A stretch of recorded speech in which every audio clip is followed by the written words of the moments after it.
On va continuer de balayer les solutions, les pistes d'avenir avec vous, Chloé Hermary, pour faire avancer les choses en termes d'égalité entre les femmes et les hommes. Vous avez créé votre propre école qui délivre un enseignement qui se serait libéré, et là je cite vos mots, de certains biais genrés. C'est ça? Oui, absolument. Donc on est une école qui forme à l'informatique. L'informatique aujourd'hui, il y a seulement 10% de femmes. On peut s'interroger pourquoi il n'y a que 10% de femmes. C'est au même titre un peu pourquoi il y a seulement si peu d'hommes qui sont au foyer. C'est pour en fait tous ces chemins de décision qui sont, on va dire, tracés par la société. C'est que en fait aujourd'hui on pousse plus les femmes à aller vers des métiers du service que des métiers scientifiques. Quand je dis pousser, c'est un contexte social, c'est l'éducation, c'est le fruit malheureusement d'extrêmement de leviers extrêmement insidieux dans l'éducation. Et nous en fait on s'est attaqué. Alors pourquoi aujourd'hui c'est un problème qu'il n'y ait pas de femmes dans l'informatique, c'est que les outils numériques qu'on utilise, qui sont les applications, qui sont les réseaux sociaux, etc., sont aujourd'hui créés en très grande majorité par des hommes, donc à 90% par des hommes. Ce qui se passe, en fait, c'est qu'on introduit des biais dans les algorithmes, dans la conception de ces outils, qui sont des biais, en fait, du coup, de conception. Donc, je vous donne un exemple.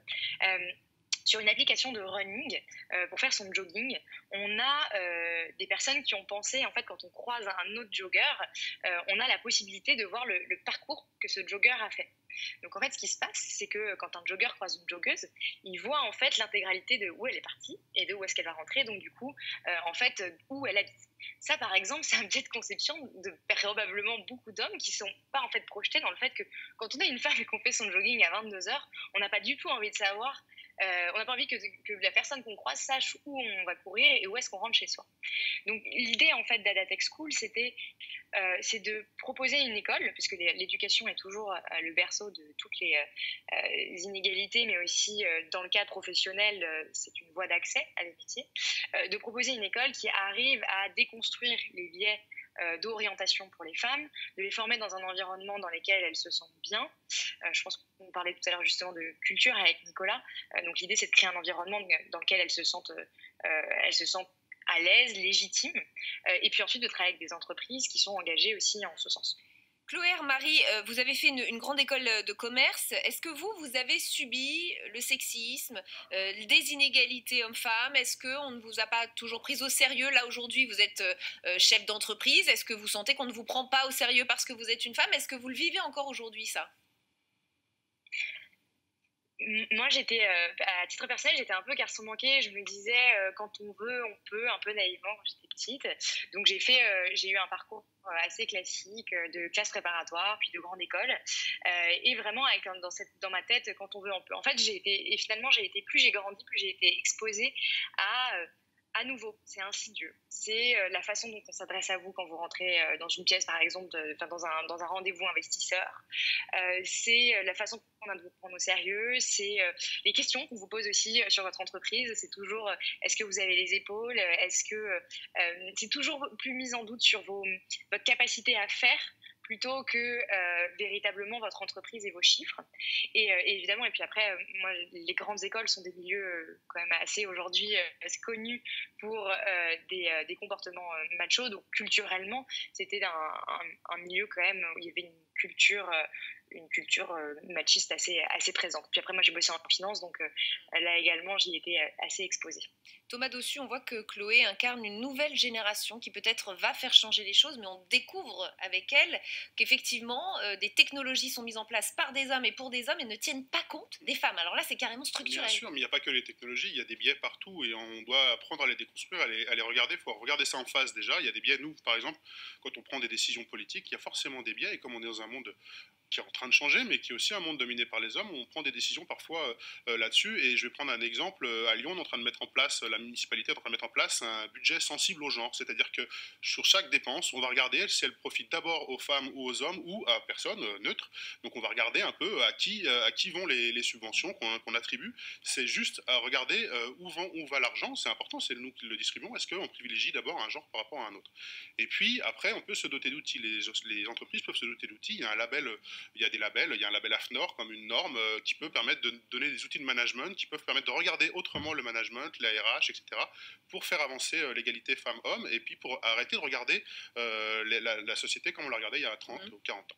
C'est fou, c'est des choses auxquelles on ne pense même pas, Alexandra Borchio-Fontimp. C'est-à-dire, effectivement, et je cite aussi un exemple que vous avez donné en préparant cette émission, Chloé, ce sont les airbags faits en fonction des poids des hommes et donc qui ont mis en danger des femmes. Peut-être que vous aurez l'occasion de nous le raconter. Alexandra Borchio-Fontimp. C'est sûr que sur cette thématique, il y a deux sujets. D'abord la féminisation et la mixité des métiers, j'ai envie de dire. Par exemple, dans mon territoire des Alpes-Maritimes, on a essayé de mettre en place des actions pour faire de la sensibilisation justement à la mixité des métiers aux collégiens. On a la technopole de Sophia Antipolis, qui est la première technopole européenne, avec énormément de métiers scientifiques, peu de femmes également. Donc on les invite dans les collèges pour pouvoir présenter leur métier, pour essayer d'attirer des jeunes filles qui deviendront plus tard des scientifiques. Donc ça passe. Alors on voit qu'elles se dirigent vers un bac scientifique. Il y a beaucoup plus de jeunes filles qui ont des bacs mentions très bien scientifiques, et au moment de rentrer en école, c'est là où le bas blesse, et on voit que dans toutes ces écoles, et elle pourra nous le dire certainement, qu'il y a, voilà, ça s'arrête parce que Qu'est-ce qui se passe? c'est toujours pareil, c'est toute l'image, les stéréotypes qu'on peut avoir qu'il faut absolument déconstruire, et ça, on parlait de culture d'éducation, il faut le faire dès le jeune âge, il faut déconstruire ça. Un gamin, quand il a 5, 6, 7 ans, il n'est pas encore genré, c'est la société qui lui dit tu vas faire policier et tu vas t'habiller en bleu, et l'inverse pour ta sœur. Donc en fait, il y a ce problème-là de la féminisation des métiers. Il faut rendre des métiers beaucoup plus attractifs. Et après, il y a les conséquences quand c'est genré et l'application, etc. Mais c'est le cas aussi dans la politique. Je veux dire, aujourd'hui, il y a beaucoup de décisions qui sont prises, pas assez pour le droit des femmes à mon goût. Et donc, c'est la féminisation et le rajeunissement aussi de la classe politique qui fait qu'on s'empare des sujets. Donc voilà, il y a une incidence quand... donc c'est important, en fait. On ne dit pas qu'il faut plus de femmes, qu'on est meilleur, etc. Aucun rapport. Le sujet, il est d'une complémentarité. Et aujourd'hui, il faut faire évoluer aussi les lois sur la parité dans la politique pour parvenir à cet objectif. On va y venir aux femmes en politique avec notre troisième citoyenne dans un instant. Chloé, peut-être je vous laisse réagir. Je vous voyais réagir à ce que disaient nos élus. Oui, tout à fait. Notamment sur ce qu'on se disait sur l'orientation. En fait, il y a une question de représentation des métiers, donc du coup d'éducation, mais il y a aussi une question de... En fait, on ne va pas dans une école, par exemple, d'informatique où il y a 90% d'hommes et 10% de femmes, parce que on sait que c'est un endroit où on va être victime de sexisme. Même d'ailleurs, si on s'y oriente, quand on est 10% contre 90%, enfin, c'est statistiquement, c'est statistique, il y a des grandes chances qu'on soit sujette à des blagues sexistes, des comportements déplacés, etc. Et du coup, c'est pour ça aussi, pour boucler, je pense, avec la suite, c'est pour ça que les quotas, en fait, peuvent avoir de l'impact. C'est qu'on va du coup se retrouver avec des personnes qui vont avoir de la représentation au moment de l'orientation. Ils vont voir qu'il y a 50-50 de personnes dans l'établissement scolaire, par exemple.